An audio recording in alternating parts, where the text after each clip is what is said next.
Greetings, initiates, and the spookiest of all seasons greetings to you. We've got the podcast bunker all decked out for the occasion with skeletons and spiders and witches and a freshly carved jack-o'-lantern. I've even got a big bowl of candy here for any trick-or-treaters who drop by. Not like anyone ever managed to get past 8 security doors and a 100-foot deep elevator shaft to reach the podcast bunker, mind you. It's fine, just means more candy for me. Now, if you'll excuse me, I'm going to go to town on this Zagnut while you listen to this promo from a fellow That's Not Canon podcaster. Hello, I'm JT, a lifelong student of the paranormal and the unexplained. I've spent over 35 years researching and learning about a wide range of subjects, from UFOs and cryptids to ghosts and the supernatural, from hidden and lost treasures to mankind's mysterious past, and all other things mysterious and Fortean. Each week, I'll bring you some relevant and interesting articles in this genre, as well as a different topic. Some you may be familiar with, but many you most likely will never have known existed. So sit back, relax, and enjoy the ride, and let me be your tour guide as we explore the unexplained on the Paranormal Sun. So, I figured that since this episode is landing on Halloween, it should feature a nice, scary story that's short and sweet like this fun-sized Snicker I'm chewing on. I hope you have as much fun listening to it as I did researching it. Enjoy! Worse Than Frankenstein, presented by Number 13. On Friday, September 12, 1952, a meteor entered the Earth's atmosphere somewhere above central Pennsylvania. Hundreds of thousands of people witnessed it blaze a path across the sky as it traveled southwest along the Appalachians over West Virginia, Ohio, and Kentucky before finally flaming out somewhere over Tennessee. It made quite the impression. Contemporary reports describe it as huge, a veritable Roman candle spitting a long tail of bluish flame. Several commercial airline pilots reported that the fireball had just barely missed them, if only by a few thousand miles, and a dozen more witnesses watched it disappear over the horizon and called it into the police as a plane crash. Newspapers splashed the story of the meteor across the front page, but it was competing for column inches with dozens of other developing stories. Renewed hostilities in Korea, the upcoming presidential election between Dwight Eisenhower and Adlai Stevenson, and, of course, the National League pennant race. The meteor vanished from the headlines as quickly as it had blazed across the sky and was forgotten, except in the town of Flatwoods, West Virginia. Dusk was falling in the small mountain town, and a group of young boys were trying to wrap up their football game before it became too dark to see. Their final play was rudely interrupted when the giant fireball came streaking through the sky. The boys watched it disappear out of sight behind a hill on the nearby farm owned by C. Bailey Fisher. Then there was a bright flash of orange light from behind the hilltop, which quickly faded to a pulsating reddish glow. The boys dropped their football and ran home to tell their parents what they had seen. Many of those parents had been distracted, cleaning up after dinner, or turning the zenith over to Perry Como on CBS, and had missed the fireball entirely.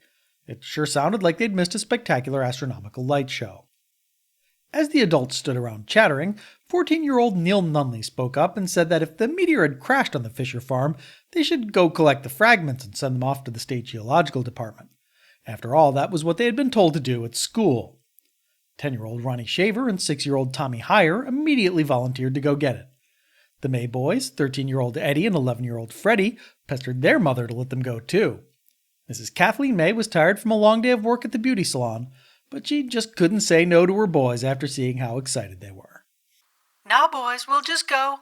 We won't go clear up to it. We'll just go get the directions and the location of where it landed, and then we'll come back and call the law and let them go up and investigate. She wasn't keen about going up that hill alone, though. She sent her boys down the street to fetch her cousin, 17-year-old Eugene Lemon, who had just enlisted in the West Virginia National Guard. Minutes later, Eddie and Freddie returned with Jean, a flashlight, and the Lemon family's faithful dog. Mrs. May and the 6 boys started up the hill at around 8 o'clock. It wasn't a long hike, maybe half a mile at most. The older boys, Jean and Neil, took the lead, along with the dog. The rest of the party trailed about 50 feet behind, with Mrs. May, Eddie, and Ronnie in the middle of the pack. Freddie and Tommy brought up the rear.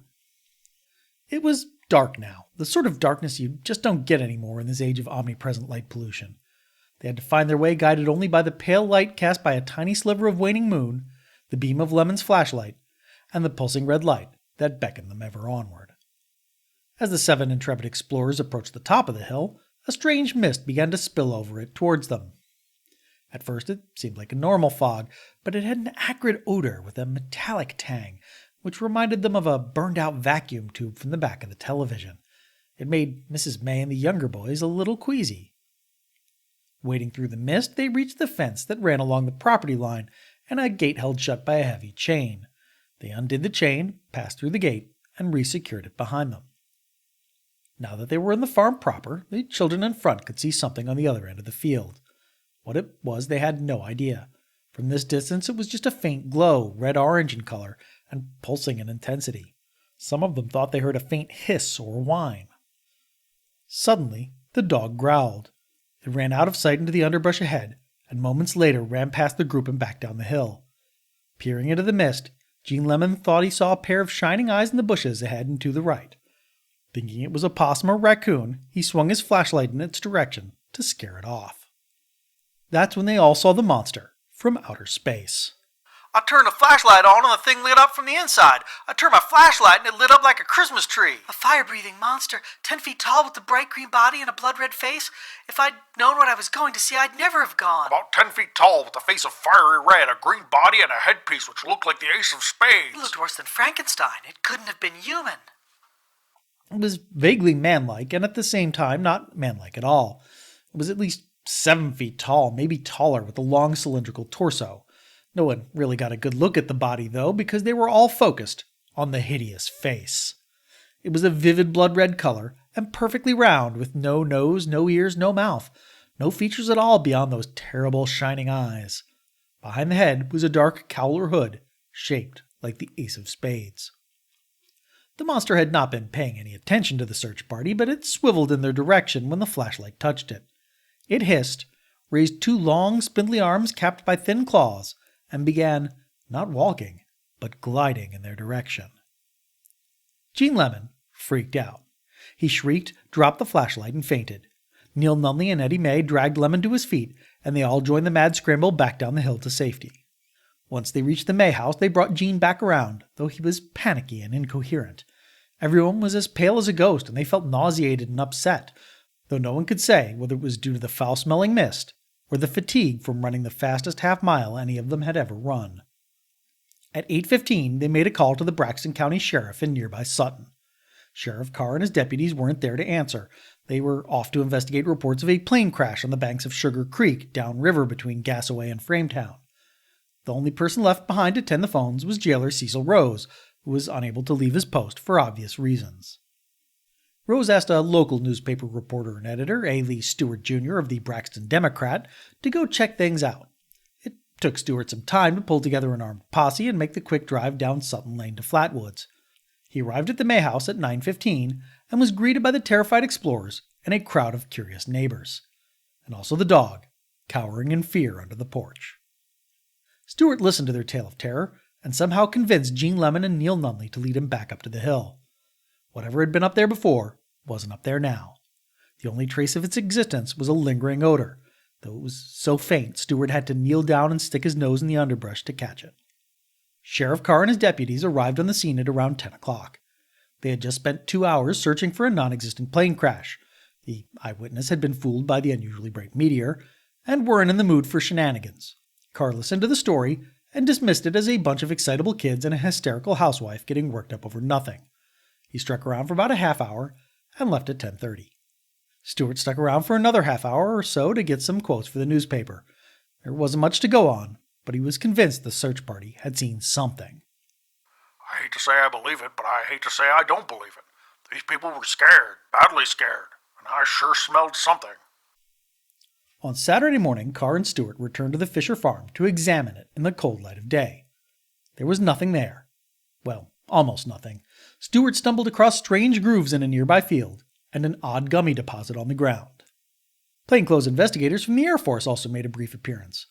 They had been sent down to check out the Sugar Creek plane crash, but since there was no crash to investigate, they decided to swing by and check out the Flatwoods site. They bagged up some metal shavings, a strange rubbery substance, and some of the local vegetation, and sent the samples off to a lab for testing.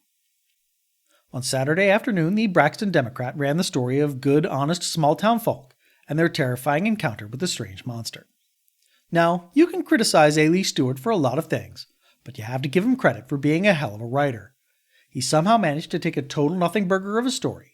7 locals go up a hill looking for a meteor only to be frightened by something that startled them, and crafted it into a gripping campfire tale about an encounter with the unknown. You couldn't stop reading it, and after you were done, well, you wanted to share it. On Monday, the article was reprinted by the regional papers. The following day, it was redistributed by the national wire services. By the end of the week, Stewart, Kathleen May, and Gene Lemon were flying to New York to tell the tale on the national talk show We the People. It would be the pinnacle of their lives, their 15 minutes of fame. Under normal circumstances, our tale would end here because this story just doesn't have legs. The whole strange encounter with the Flatwoods monster had lasted, 15 seconds at most? How could you turn 15 seconds into a story that would last for days, weeks, years? These weren't normal circumstances, though. As May and Lemon were recalling their encounter on national television, the mythmakers were converging on Flatwoods. First to arrive was Ivan T. Sanderson. British-born Sanderson was the proud holder of degrees in biology and ethnology from Cambridge University. He spent the first few years after graduation assisting on scientific expeditions through West Africa, South America, and the Caribbean. He quickly realized, though, that his real talent was not science, but writing. He published several books about his experiences, which were less like scientific treatises and more like breathless travelogues, full of purple prose and prone to exoticizing foreign countries. They sold well enough. After a stint in British naval intelligence during World War II, Sanderson emigrated to America and settled in the New York area. He quickly became established as one of the country's top science and nature writers, sort of the Mary Roach of his day. He had a syndicated newspaper column, wrote for magazines from Argosy to the Saturday Evening Post, and was a frequent guest on radio and television talk shows.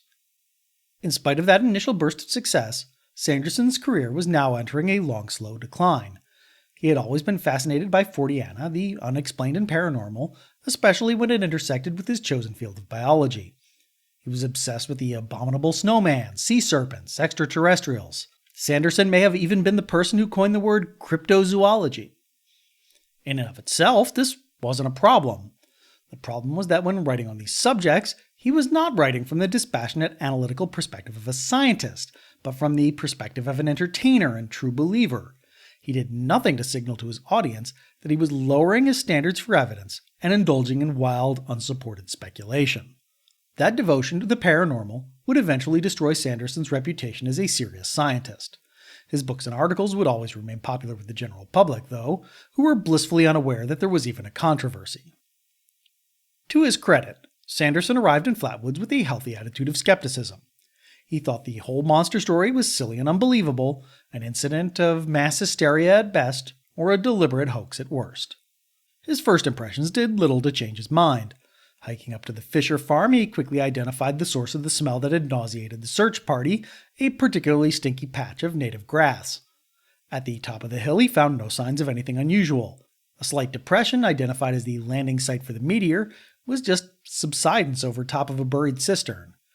Vegetation nearby, which had purportedly been burned by the heat of the meteor, was in fact suffering from a fungal blight. Curious organic materials recovered from the site of the Sugar Creek plane crash were nothing more than salamander eggs. Sanderson's skepticism began to waver, though, as he interviewed the locals. Now, you know and I know that eyewitness testimony is unreliable. In the moment, your preconceptions shape how you interpret your senses. As time passes, memories get edited to match what you want to believe or what you've been told to believe. And memories get even more unreliable when, say, 3 of your neighbors have just been flown to the big city to appear on national television and become famous. Sanderson had an unfortunate tendency to prioritize eyewitness testimony over other forms of evidence, even when that testimony was contradictory. His witnesses could not agree on even basic facts like what time the meteor had appeared, what direction it was traveling in, even what color it was. It didn't help that Sanderson also had a poor grasp of the regional dialect. When told that the meteor had come around a hill, he understood that to mean that it had made some sort of incredible aerial maneuver, when it was more likely the interviewee was just indicating the direction it had appeared from. Based on the testimony that he compiled, Sanderson jumped to the unsupported conclusion that there had been not one meteor, but 5 of them flying in formation low over the mountains. This was an astonishing conclusion to make, because no witness had seen more than one meteor at a time, despite their purported trajectories making that a virtual impossibility. At some point during their flight, 4 of the meteors had crashed or exploded. One landed more or less intact on the Fisher farm. A second had exploded on the banks of Sugar Creek. A third made a hard turn and crashed into a mountain. A fourth had made it as far west as Charleston before it disintegrated in midair. The final meteor made it all the way to Kingsport, Tennessee before disappearing. Of course, these were not meteors at all, but spaceships, which means the Flatwoods monster was no monster, but an alien.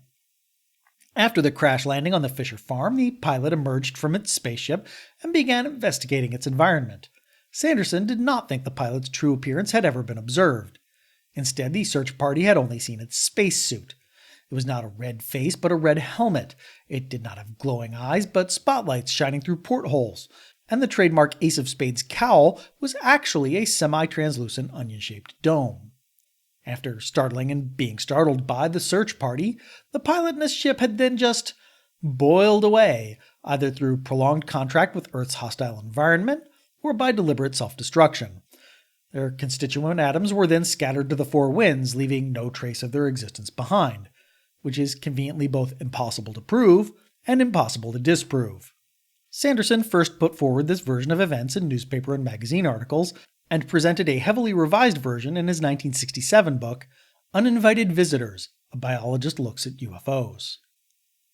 There's a big problem with Sanderson's account. He's not playing fair even by his own standards.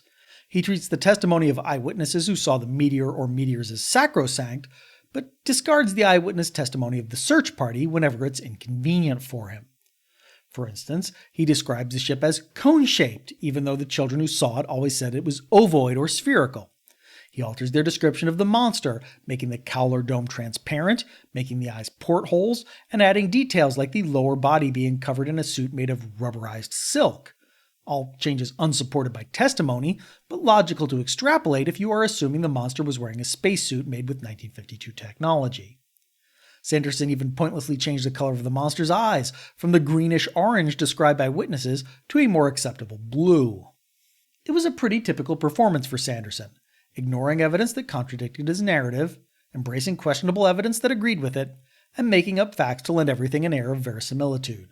It fails on just about every level. But he was the one with the newspaper column and a book contract, so his version was one of the ones that spread widely.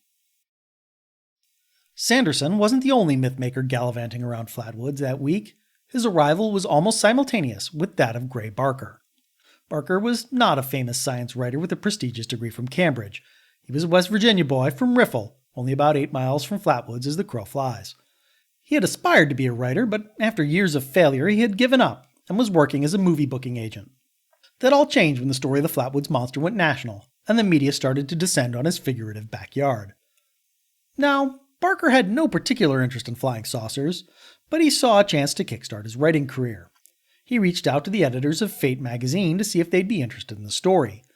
They very much were, but they told him that they wouldn't cover any of his expenses, and that he needed to send them 4,000 words by Monday. Barker immediately drove to Flatwoods and began interviewing everyone who would talk to him. His initial results were not great. He found 2 local 20-somethings, Junior Edwards and Joey Martin, who had gone up the hill after the search party and before Stewart, but saw nothing out of the ordinary. He found another resident, appliance dealer Mac Lockhart, who confessed that he'd driven his pickup truck to the farm after the sheriff left that night. The strange ruts Stewart had seen were his skid marks. The gummy deposit was a leak from his oil pan, and the weird detritus collected by the Air Force had been tire and frame fragments shed by his decrepit truck. Other locals, like the mayor and sheriff, just flat out refused to talk to him. He had some small successes.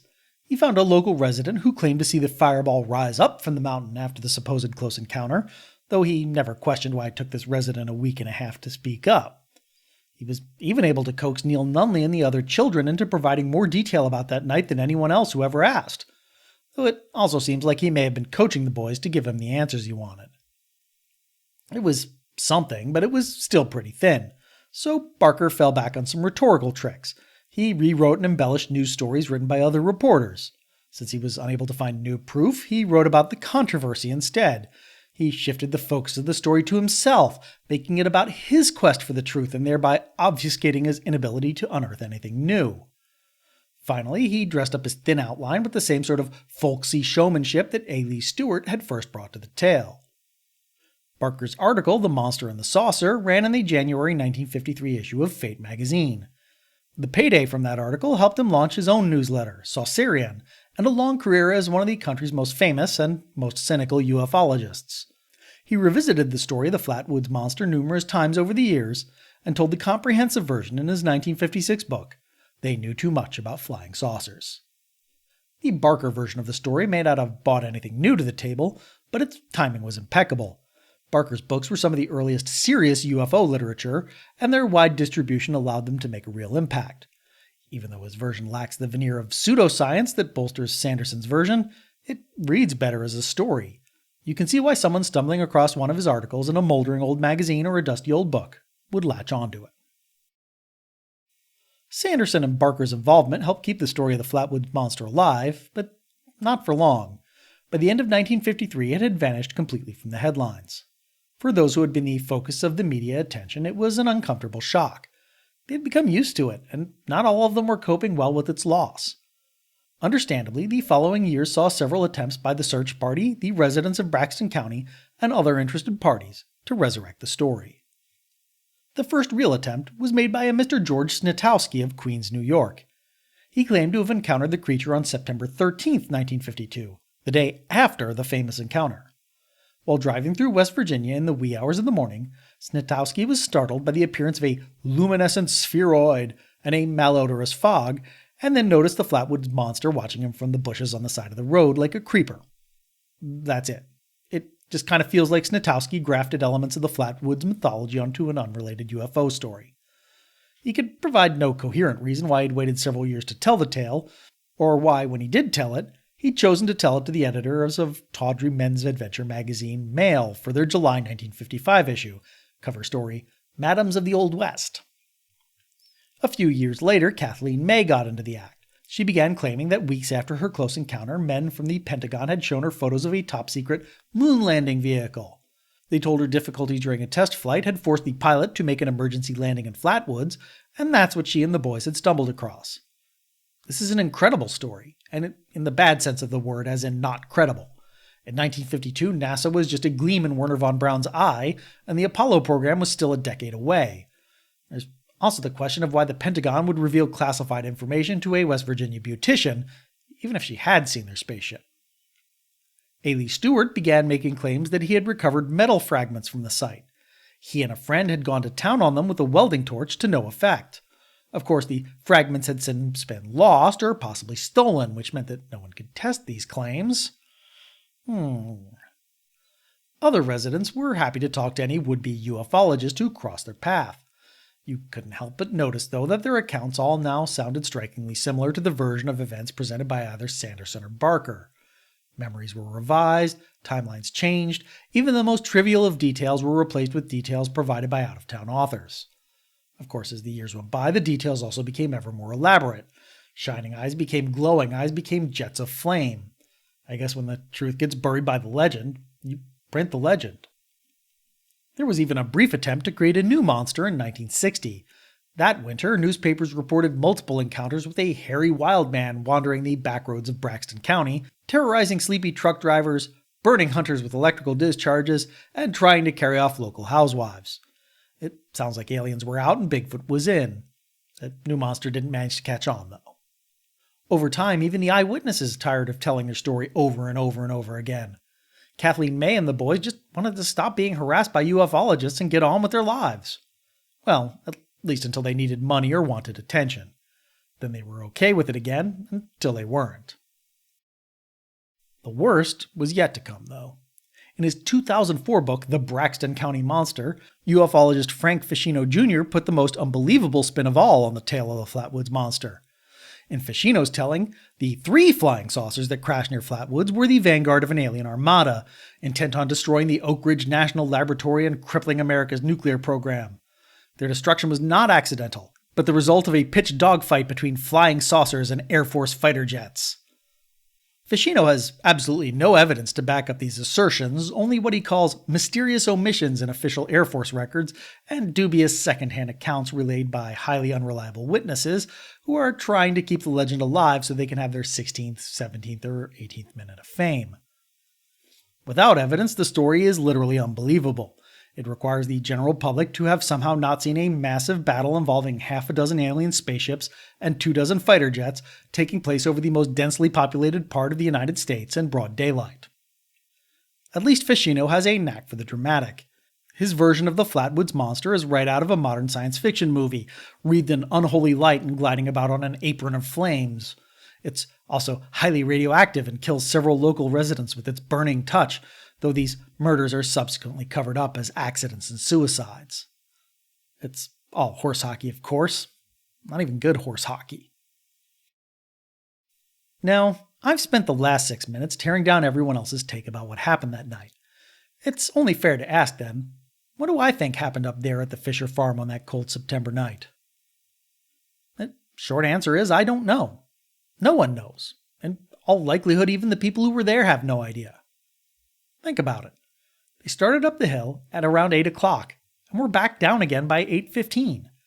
In that time, they had to hike a half-mile up a hill, unlock, pass through, and resecure a fence, encounter the monster, and then run back down the hill. That means they spent maybe a minute, 2 minutes tops at the top of that hill. Did they see a glowing fireball at the far side of the field? Possibly. The younger and shorter boys who were in the rear of the party didn't see the fireball at all. Kathleen May, Gene Lemon, and Neil Nunley offered widely differing accounts of how big the fireball was, how far away it was, even what color it was. Some skeptics have suggested that the fireball was an aircraft navigation beacon situated on top of a nearby mountain, whose light was diffused in strange ways by the evening fog. That seems possible, though first-hand accounts also suggest the night wasn't quite that foggy yet. How about the monster itself? It was only illuminated for a few seconds before Gene Lemon dropped his flashlight. All anyone really saw was a round red shape with a spade-like hood with shining eyes. It may or may not have had long spindly arms with claws. Its lower body was hard to see, indistinct at best, but the few impressions jotted down at the time said it was cylindrical and dark greenish. I hate to say it, but that kind of sounds like some sort of owl. The shining eyes are, well, just the flashlight reflecting off the owl's eyes. The hood would be the flattened portion of its facial disc, and the spindly arms would be dangling claws. The lower body probably never existed, and those who saw it were confused by the flashlight beam reflecting off a moss-covered tree or stump. Odds are the search party startled an owl, which flew straight at Gene Lemon's head. Lemon then freaked out before he could process what he was seeing, which made everyone else panic. Every other detail about the evening is a false memory, extrapolated from fleeting impressions, and codified later by careless suggestion. Having said that, I wasn't there, and so I can't make pronouncements with 100% certainty. Nor would I want to. There may not have been an alien up on top of the hill that night, but what was up there remains a mystery. And the world needs a little mystery now and then. Key sources for this episode include Gray Barker's They Knew Too Much About Flying Saucers, Ivan T. Sanderson's Uninvited Visitors, A Biologist Looks at UFOs, Joe Nickell's Real Life X-Files Investigating the Paranormal, and contemporary newspaper reports. Connections. Gray Barker was investigating the Flatwoods monster as a stringer for Fate magazine. Fate was founded by an old friend of ours, Raymond A. Palmer, who you may remember for his role in the infamous Shaver mystery hoax. We went into way too much detail about the hoax in Series 11's A Warning to Future Man, which for some reason is very popular on YouTube. As for Ivan T. Sanderson, well, you'll see him again soon enough.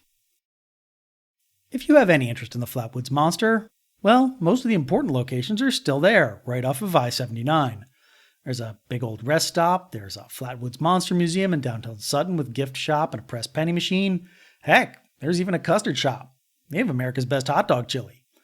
Is it worth making a trip to Flatwoods just to see all that? Probably not, but if you're in the area, there's no reason not to stop.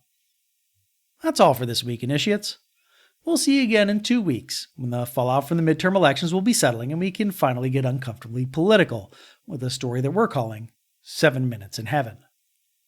Until then, Quid minime skian, optime scire, and happy Halloween.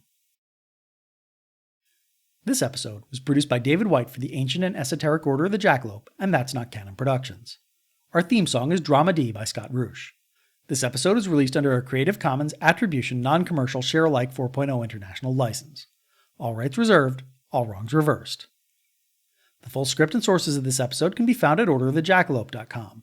That's orderofthejackalope.com with hyphens between the words.